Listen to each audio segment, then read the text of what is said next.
Jerry Lewis dead. It was announced today. So I want to give you guys your impressions of that.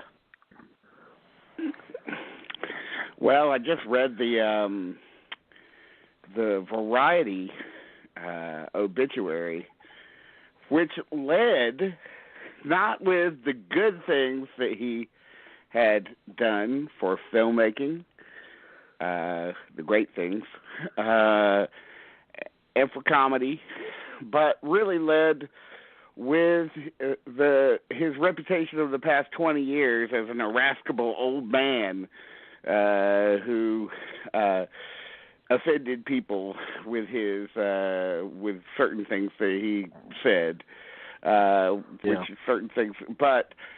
I guess I wouldn't have led with that. Right. It's been like a Jerry Lewis death watch for like the last couple months, if not the last couple of years. I mean, this is not shocking. He outlived them all, man. Yeah. He did outlive everybody. I mean, but it was something that people were. I mean, this is not a shocker. I was mowing the lawn. My mom called me, "Oh, Jerry Lewis is dead." I'm like, okay, so it's finally happened. Okay, first of all, a great innovator. Obviously, fantastic innovator. You wouldn't have, we wouldn't be making movies in the same way without his pioneering of, well, particularly of video playback. He introduced that, of course. He was way ahead of the curve on that in the 60s. Directorially, for me. As an actor, obviously his greatest performance is probably The Nutty Professor from '63, and one of his greatest movies. But that is part of the Dean Martin, Jerry Lewis movies don't really hold a lot of weight with me. I mean, I know they were huge back then, but I don't really go and look at those very often. But I do love those first movies that he did as a director, particularly The Bellboy, which is almost a silent movie, filled with lots of great, inventive gags, sight gags, but also The Ladies' Man, The Errand Boy, Nutty Professor, of course.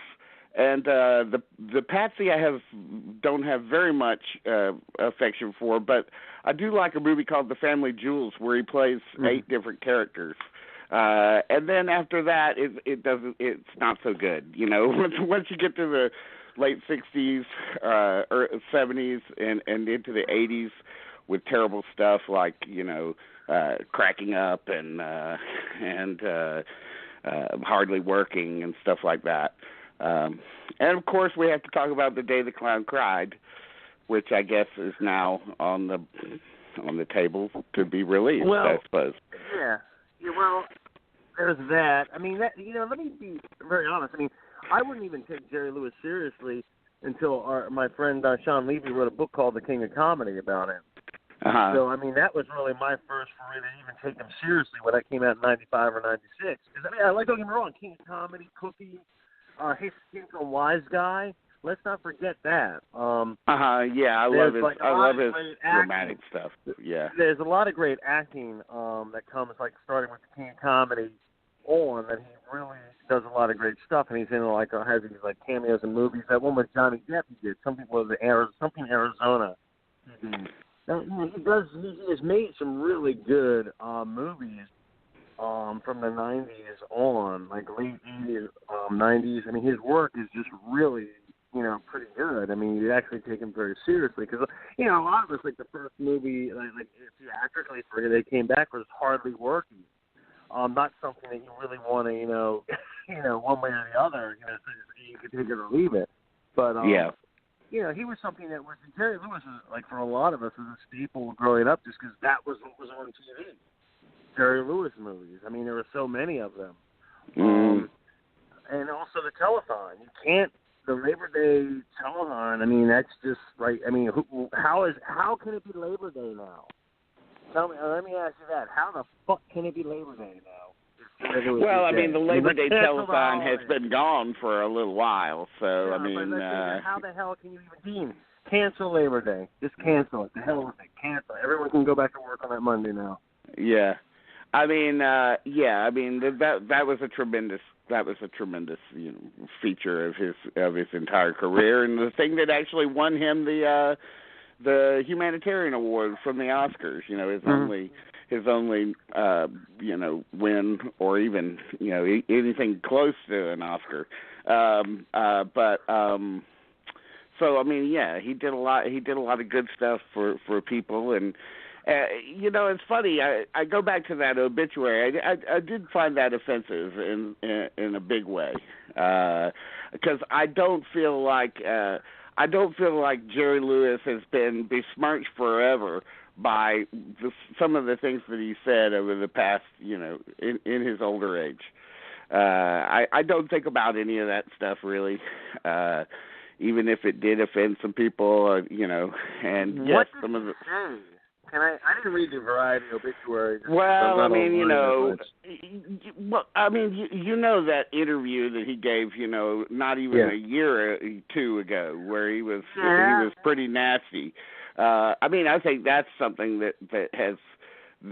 I think a lot of people, for a lot of younger people, they've probably never seen a Jerry Lewis movie, frankly, and that's their only connection to him was that viral video of him raking that interviewer, obviously unprepared interviewer, over the coals, who obviously knew nothing about his career, raking him over the coals for his stupid questions, which I thought was completely deserved. Well, it wasn't that. It wasn't not knowing anything about his career. They showed up late, and he was already pissed off because they got the time wrong. So it didn't really matter what he had. Either. And the subject wasn't his movies. I mean, it wasn't his career. It was his career, but just in terms of working after 90 years old. That was the topic of the article. So he didn't have to be an expert on, right, what he made in the 50s. Right, but the questions were stupid, I thought. I mean, they were there. Well, if you don't want stupid questions, you just don't interview with anybody, really. But, I mean, I think it's wrong that they started with that. But, there was a big article years ago, and I forget what magazine or what online thing it was for, but he was on tour a few years ago. And, it really took him down a peg or two for basically being very abusive to his audience. Mm-hmm. Yeah, that's another thing that they talked about.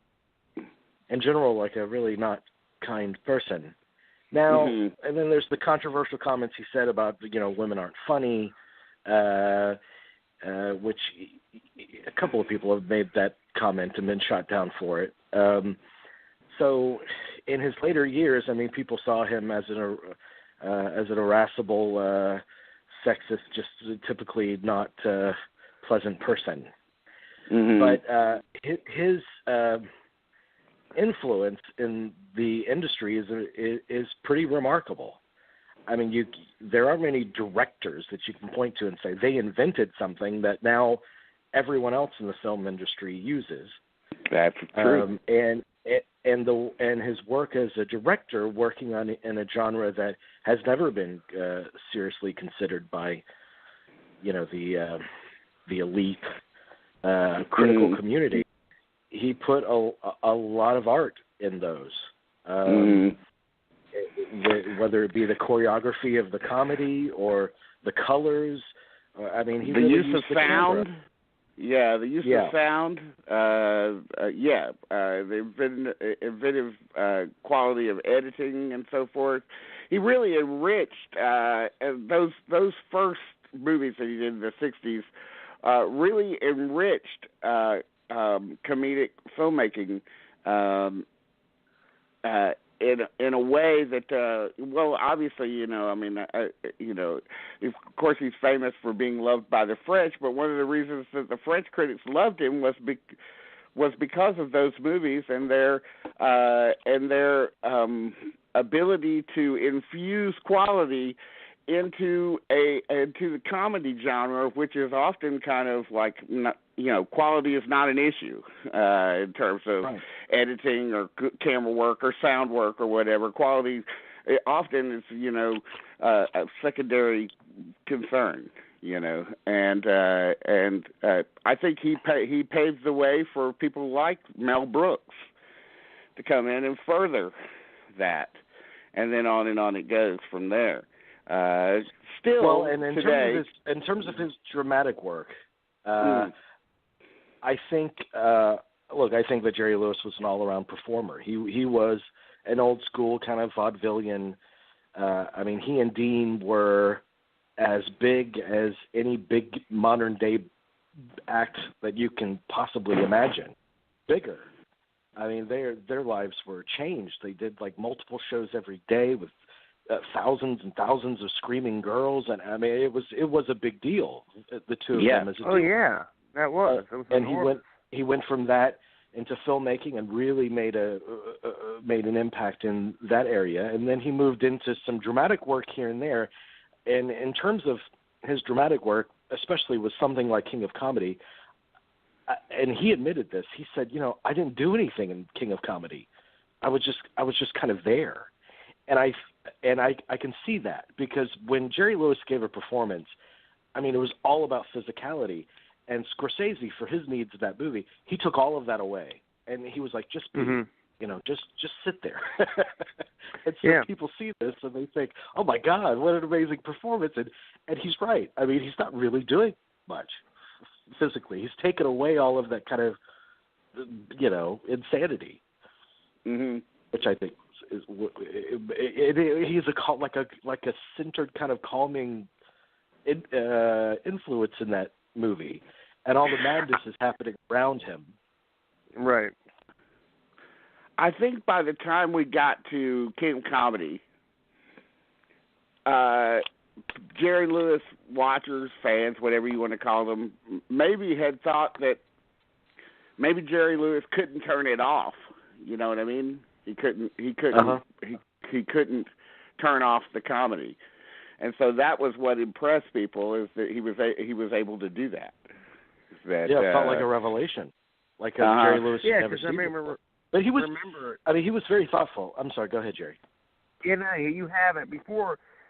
I think it isn't hardly working, like maybe a couple months before King of Comedy, or just a year or so. Couple of years. You have that juxtaposition. It's King of Comedy when it came out was, even though he says he didn't do anything, it was still a revelation when it came out. It was a whole new side of Jerry Lewis at the time. Regardless, it was a revelation for people like me, especially young kids who had never seen him like that before. Never. But he was he made his name for making these screwball, wacky, hey lady kind of comedies. He was a very thoughtful person. He was a thoughtful artist. And you could see that in interviews with, the 70s interviews he would do with Dick Cavett, and where he was able to talk about the art of what he did. And a couple of things. I know that he seemed to like to withhold this air of mystery. He never revealed why he started the MDA telethon, even though it was much of his life he hosted it, and he always gave conflicting comments on the day the clown cried. So, I remember an EW interview where he finally agreed to talk about it in the press, and he said, no, the question was, it's been said that you withdrew it from any kind of release, even though, you hadn't finished filming it, but you probably could have filmed supplementary stuff to make it releasable. And it said that you didn't do that because it was so bad. And he said, no, I think the movie's amazing. It's an amazing movie, and people are going to be wowed if they ever see it. And then in another conversation, he'll say, it just sucked. It was an embarrassment, and I had to discard it. So I think he liked having that kind of. It meant that people were talking about him. It was in the conversation, and we might see it. I mean, some generation will definitely see it. It's I think it's at MoMA, isn't it? Wasn't donated to Museum of Modern Art. Mm-hmm. And it was stipulated that 2025 or something they can start screening it, something like that. Well, okay, I got to make it to 2025. I have to make it till 55. I have to make it till 55. Yeah, we keep pushing this date back because all right, episode 9. We got to make it to episode 9. All right, now we got to make it to 2025 for the Day of the Clown Cried. So then after the Day of the Clown Cried, I can pass away. Max Rose, and once you get around to seeing it, you'll be like, is that what I was living for? What the hell? No. Max Rose hasn't been seen very widely. Yeah, that was his last movie. I haven't even seen it. I mean, technically his last movie is a movie called The Trust with Nicolas Cage, where he plays Nicolas Cage's father. That's technically his last movie. Now, Max Rose was filmed in 2013 and had a lot of difficulties before it finally got a theatrical release last year. So technically, The Trust is really his last movie that he shot. Movie that everyone says I would like, but I still haven't watched. Okay, it's good. It's good. It's a small role for him. Netflix. No, I have it on Netflix, but I just haven't gotten around to watching it yet. So. What another is he playing movie that? was. What now? What is he playing in The Trust? He plays Nicolas Cage's father. Yeah. So I mean, he's only in it for about 2 or 3 scenes. That idea just makes me laugh. But I really liked him in a pretty obscure little movie from the 90s called Funny Bones too, which is like that's a great movie. Yeah, that's a great movie. I mean, that's really let's talk about that's a really another performance that gets lost when we talk about him. But that's a great gem of a film that was really Siskel and Ebert were. I remember who really championed that movie. Yeah.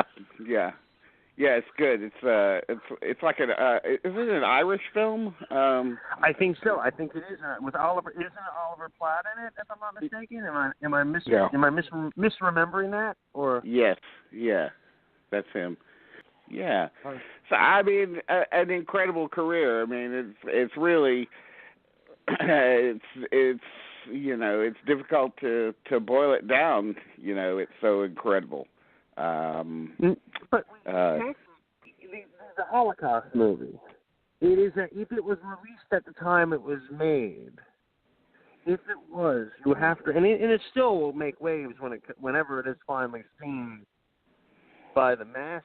It is something from what I have read, it would be just so surreal to watch Jerry Lewis making a movie about the Holocaust. Is just something, just wrap your head around that. It's a hard thing to wrap your head around. The clown that entertains the children before they go die. I mean, it is something that's always just boggled my mind. I know there's the Roberto Benigni movie, and that's not a bad movie, but I mean, this would be something that we've never seen. I mean, there was a Holocaust comedy. Of course, there were Seven Beauties. But even that was later than Day the Clown Cried. So, yeah, that was 76. No, but there's something about the idea of Jerry Lewis playing a clown in a Holocaust movie. Yeah, no question. That sounds like it's really bad taste. And I know it wasn't intended to be, but maybe they watched it and they thought, no, there's no way around it. It's in bad taste. Maybe they were afraid of. It could have been he watched it and said, my career will end if. Yeah. But we only did a version of The Jazz Singer for TV. Remake of The Jazz Singer, in which now I haven't seen it, but it's on Amazon Prime, and in it, instead of being a singer, he's a clown. Now, I'm not quite sure when this was done. I think it seems like it was done in the late 60s, early 70s. So Day the Clown Cried could be sort of an offshoot of that in some ways, which I think is kind of interesting.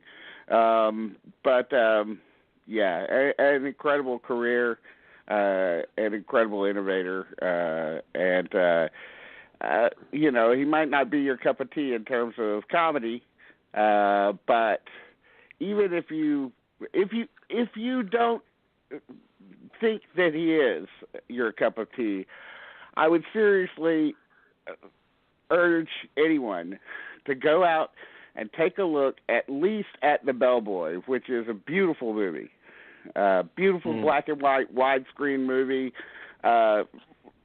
almost trippy in its comedy.